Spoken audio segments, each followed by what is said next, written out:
What is up? Justin here. I am back. It's been a little while. Seems like every video starts that way. That's just how it is.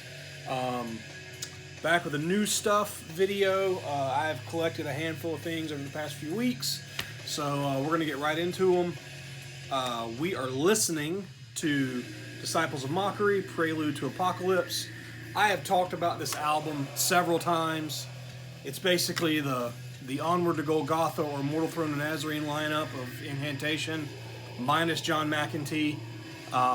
Craig Pillar on guitar and vocals. Super dismal death metal.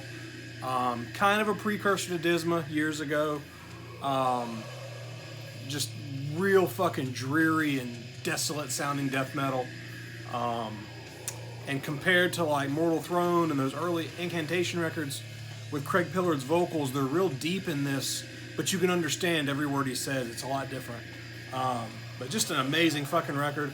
I have the CD. I have two CD copies of this. I have the original press and a repress I talked about a long time ago. I have the LP that I bought recently, and then this tape. I got a little care package from my buddy Tim at Parasitic Records for some work I did for him, some layout work, and he sent me a copy of this. This was a split release between Parasitic and Necroharmonic. Shout out to Roy. Roy and Tim are both awesome. They're doing awesome things with their labels. And getting this out there on another format is great because this record fucking rules. It came out like early 2000s, late 90s. It's recorded in 99, so it's about 20 years old, man. And it's just, only thing they ever did is fucking untouchable. So, anyway, I got a few tapes. First, I got the new Coffin Rot record, A Monument to the Dead. Let me hold that up there. This is on Rotted Life Records or Rotted Life Productions. Rotted Life is my buddy Jason's label. This is a huge fucking awesome fold out fucking J card. Super high quality, killer layout, gross artwork. This Rotted Life is my buddy Jason. Jason owns Malignant Records. I've probably talked about Malignant and Rotted Life. Malignant is like a harsh industrial label, been around forever, and Rotted Life is his new like death metal label. He's an old death metal guy, and he's been doing some awesome things, but I did some layout work for him, and not this, but some other stuff, but he sent me this in a little care package, and I'm assuming that it is gross, rotten, nasty, kind of new wave of old school death metal, but I'm looking forward to checking it out. So, he also sent me this demo by Gosudar. Hold that up there. This is just Demo 1 or Demo 2019 or something. I actually did the layout for this. Gosudar is a Russian death metal band. This album is about Ivan the Terrible, I believe. Third Rome death metal. But I haven't listened to it yet. I just got it. I did the layout. Someone else did the artwork, but I made it all. I Xeroxed it and shit. Made it look old and nasty. But looking forward to checking this out. Awesome Eastern European nasty death metal. Then I also did the layout for this, Phobophilic. Phobophilic is a death metal band from somewhere in the U.S. Either the U.S. or Canada, I don't remember. But this is called Undimensioned Entities. I did all of the layout for it. There's a really grim band photo. This band is kind of on the heels of what Blood Incantation is doing. With a band as popular as Blood Incantation has gotten in the underground lately, you're going to see bands popping up sounding like them. And Phobophilic is kind of in that skronky, spacey, jammy, morbid angel-y death metal realm, but it's really, really good. And when I did the layout, Jason sent me, it's also, all three of these are on Rotted Life. Jason sent me the MP3s to listen to, and I really, really enjoyed it. It's just good, solid death metal. Lots of riffs, lots of dynamic. So I was looking forward to getting, I haven't listened to the tape yet, but I have listened to the MP3s a bunch, so it's killer. Anyway, that's all the tapes. I got a handful of CDs. First, so I talked about Marduk in my last or next to last collection video, and I mentioned how much I've always liked Panzer Division Marduk, but I've never bought a copy of it. Well, my buddy Andy, who apparently watches my channel and is friends with me on Facebook, said, hey, I've got a copy that I'll trade to you. So I took him up on it, and I got a copy of Panzer Division. So, you know, I talked about this in the last video. This is one of those benchmark black metal albums. When this record came out, it really, really, really set a new criteria for how fast black metal bands can play. And I'm sure that before this there were faster bands, and after this there's certainly been faster bands. But this album is the one that really put it in the forefront of the underground and showed people, you know, that they weren't fucking around.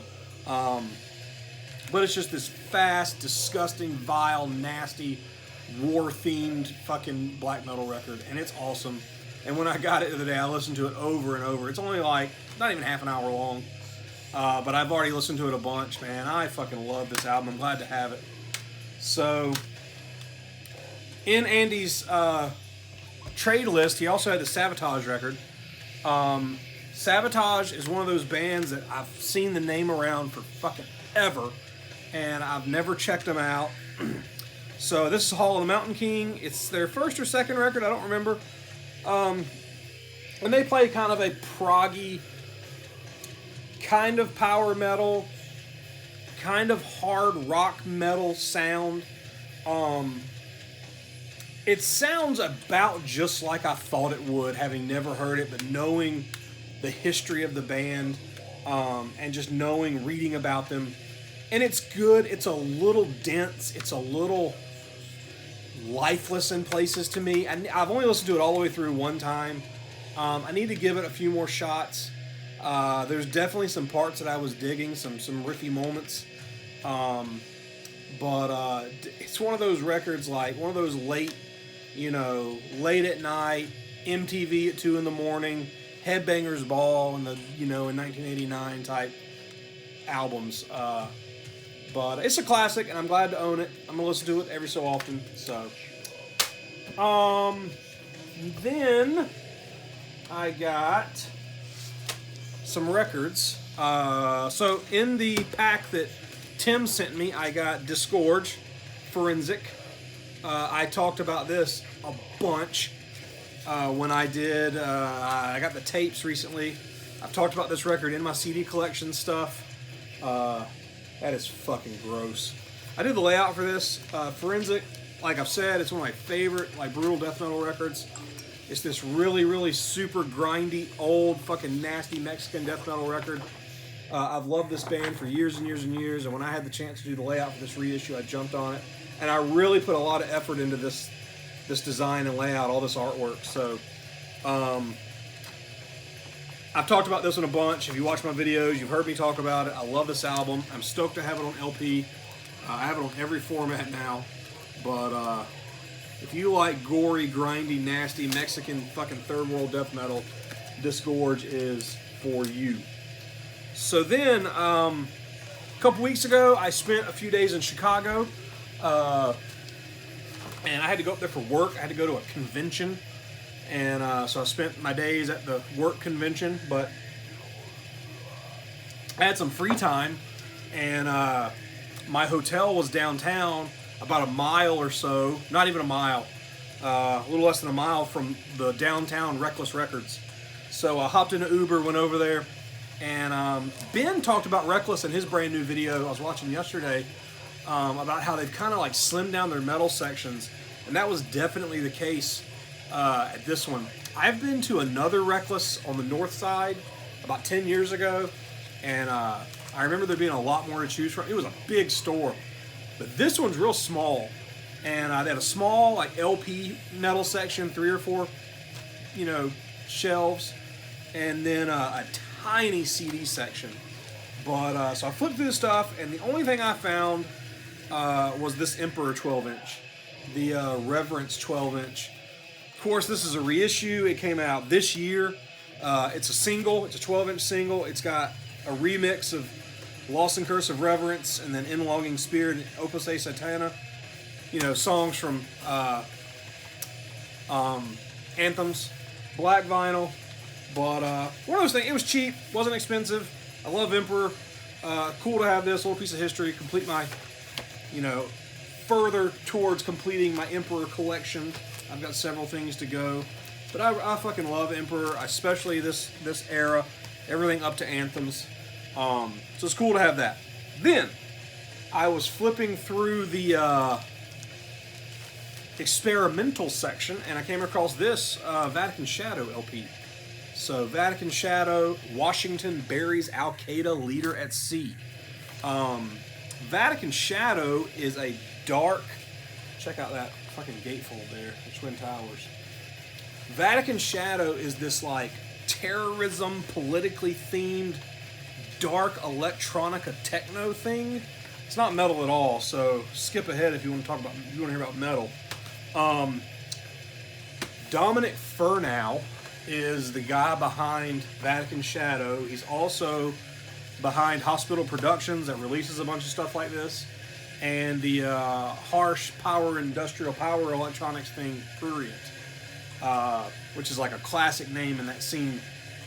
But Vatican Shadow is this really dark, dreary techno music, and I don't know anything about that kind of stuff, but I checked this group act out many years ago based on the name was interesting, the really stark look to all of his releases was interesting. I'm a designer, so design nerd shit, and then I really liked the sound. It's just this grim, dark, like minimal techno stuff. It's like this weird counterpart to Prurient. This is a newer full-length double LP. There's the back.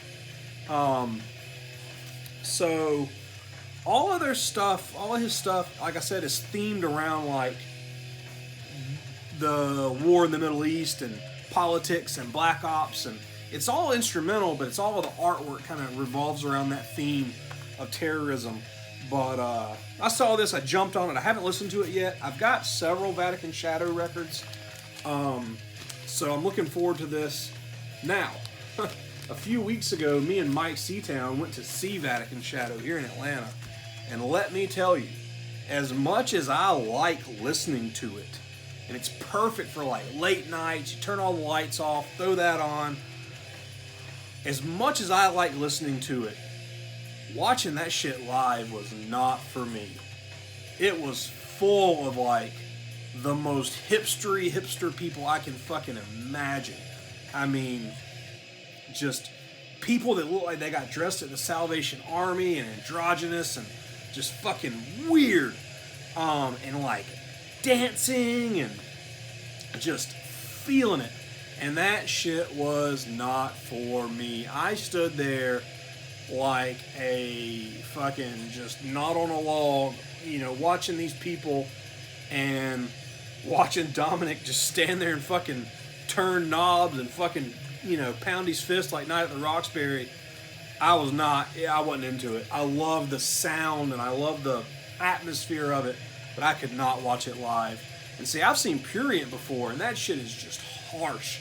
And he goes fucking insane, you know, with all of his equipment and pedals and synthesizers. And it's really cathartic, you know, he's really cathartic, just getting all this fucking nasty energy out. But man, Vatican Shadow, I will stick to listening to it. It's cool to say that I saw him live, but not for me. So, speaking of live, last weekend was the third annual Mass Destruction Fest, Metal Fest here in Atlanta, put on by my very good friends Amos and Cody. Amos is the drummer in Father Befouled and in Coffination, a good friend of mine. He joined both of my bands a couple of years ago, and he does a killer job playing drums with us. But he's a local promoter, and him and Cody started this fest to kind of bring a metal presence to Atlanta. We've always had a pretty solid scene down here, but they wanted to do a real fest. There's been a couple of failed fest concepts over the past several years. the late 90s, there used to be like a brutal death metal fest here called Atlanta Death Fest.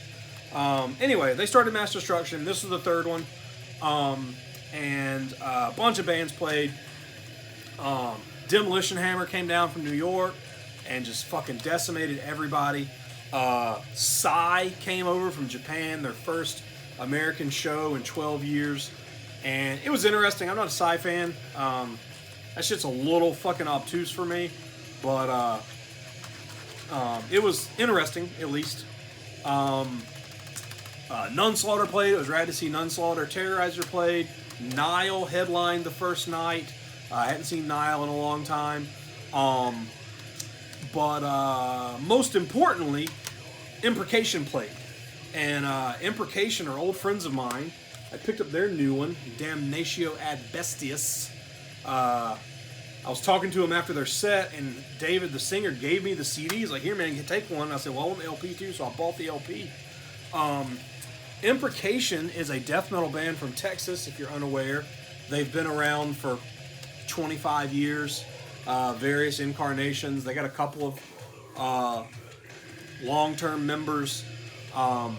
But Father Befouled, we played a couple of shows with them in Texas about 10 years ago, 10 years ago, 2 different times. And we've been buddies. We've stayed in touch ever since. But this is their new record, and it fucking crushes. I've been listening to the promo. I downloaded the promo several months ago, and I knew they were playing Mass Destruction, so I was waiting to pick it up when I saw them. And man, let me tell you, like, I put this in the car. By the way, those of you that follow my channel, for the last year I've been driving a car with no fucking CD player in it. Well, I bought a new truck about a month ago, and it now has a CD player. So I am back to the fucking modern world finally. And so I put this in and listened to it probably 10 times in a row. I fucking love it. It's morbid, satanic, just nasty, old, heavy, dreary death metal. Lots of real chunky grooves and killer like dive bomb whammy bar solos, and it's just dark, dark, dark death metal. Their set was the best of the fest for me. They're my friends. I was looking forward to it. It was great talking to David and Nick, the guitar player, and Jeff, the bass player. I've known David forever, but Nick and Jeff, I've been Facebook friends with. They weren't in the band when we played with them before, but we've been Facebook friends for years. And so we hung out for a long time. But this record, it fucking rules. If you like dreary, morbid death metal, please go check out Imprecation. It is so good. Speaking of Nick, their guitar player, Nick has this band. Nick and Jeff, actually, the guitar player and bassist of Imprecation, have this band, Trenchant, which is kind of like, war-themed black death metal. It's not war metal. Don't think of that. Don't think of Blasphemy or Black Witchery or any of that stuff. It is more of a black death thing that's war-themed. And it's 3 songs. This is just their demo, Martial Chaos. Real simple insert, 2-sided. There's the band. Self-released. Nick gave me this. He said, I want you to check it out. I had listened to it online when they released it, and I really liked it. So it's cool to have the CD. Also, put this in the car and listen to it over and over and over a couple of days after I listened to Imprecation a bunch. But it rules. It's if anybody is familiar with the most recent God Dethroned record, The World Ablaze, that record, God Dethroned, went to this war-themed route several albums ago. This record reminds me of like a dirty, bizarro opposite version of that, whereas God Dethroned is really melodic and has these bombastic riffs, and they're very fast. Trenchant is more dissonant and not as harmonious, but Nick's vocals remind me of Henry Sadler a little bit. But the first thing I thought of was the atmosphere of that God Dethroned record matches up with this one real well. But not to say this sounds like God Dethroned, because it doesn't. But that's just the atmosphere reminded me of it. But Trenchant, Martial Chaos, I've listened to this a bunch. It fucking rules. I'll link it below. Please go check it out if you like that kind of stuff. So, that is all of the new stuff in this stack, except for a record that I have yet to open. I think that unboxing videos are stupid, and I've always thought they're stupid. And I had no intention of doing this, but I got this in the mail the other day, and I've been really busy, so I haven't opened it. And when I decided to do a new video tonight, I just grabbed it. This is a box from Waxwork Records. I talked about Waxwork in one of my very, very first videos. They are a company that specializes in releasing mostly horror movie and cult movie soundtracks on vinyl. And they do these really, really amazing editions. A lot of care goes into their packages. But I was complaining about... What else is in there? Nothing? Okay. I was complaining about a couple of their issues because I did not like the reissue artwork. And I didn't think that it matched the aesthetic of the films in question. But I picked up, when I saw this go on sale, I fucking flipped out, man. I've talked in the past about being a horror movie fan. I'm a big horror movie fan. One day I'm going to do a horror movie video because I have hundreds of horror movie VHS tapes, man. I'm like Will Romer. And this movie, when I got into horror movies as a teenager, was one of the first things I ever rented on my own and watched. And I fucking loved it. It is so dreary, and it's not scary so much, but it's a terrifying film. It's dark, and one thing I always liked is it has this really nasty minimal synth score. So when I saw this go up, I fucking flipped. The Don't Go in the House soundtrack score. It's not a reissue because it has never been released in any form, but the artwork on this is fucking killer.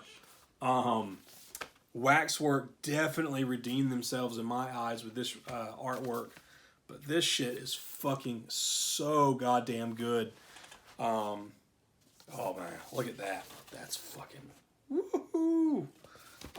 Don't Go in the House is this really fucking grim movie about a guy who lives in a big fancy house, this Victorian house, with his mother, and she's fucking batshit crazy, and she dies, and he has this thing about fire, and he starts taking women home, and he builds this big like metal incinerator room in his house, and he strings women up, and he fucking flamethrowers them.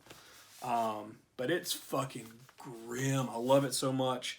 So when I saw this go up on Waxwork, I had to fucking have it.